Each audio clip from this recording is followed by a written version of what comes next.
think you're hitting on something so crucially important for as you go through your inner child work, you have to learn what the inner child wants to do and then create boundaries of the things you absolutely will not do.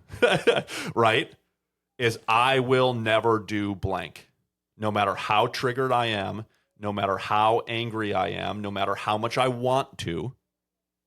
And to your, I love what you said of like, I didn't communicate any of those things that were going through my brain. I think that's all of us men can relate. Like, we have expectations. We just never told anybody about them, especially our spouse. And so we're pissed off when they start communicating expectation or change of events because we're like, no, that's not the plan.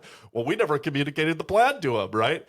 And so learning Yeah. to practice that skill of communication, certainly, but that sort of stuff's going to happen, right? In the game we're playing and doing deep relationship with a spouse. And I think the goal that you're pointing to, which I think is so valuable to capture here, is create your boundaries, create your principles of when my inner child is triggered, I will not do blank, right? And that might look Right. like I won't get on my phone or I won't go sit on my computer and try to do work. I won't whatever those boundaries are. I mean, you just laid out two great ones. Hold to them and then communicate them, right?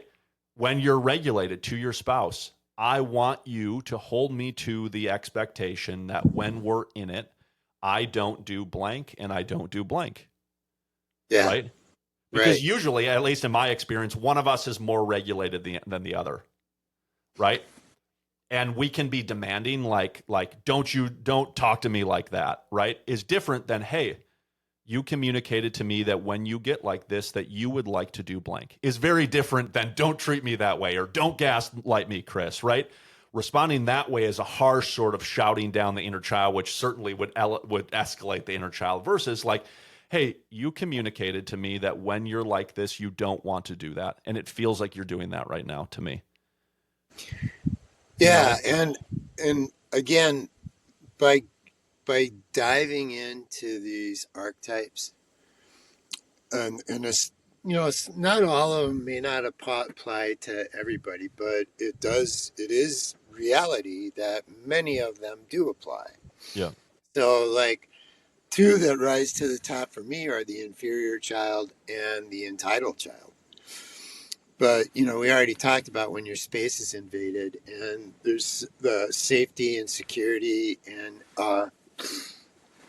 there's like the emotionally voided, uh, the enmeshed child.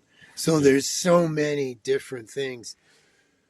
All that's to say that, in my man up view of myself, like, I can own my feeling, I can own my problems, I can own the things that I've done.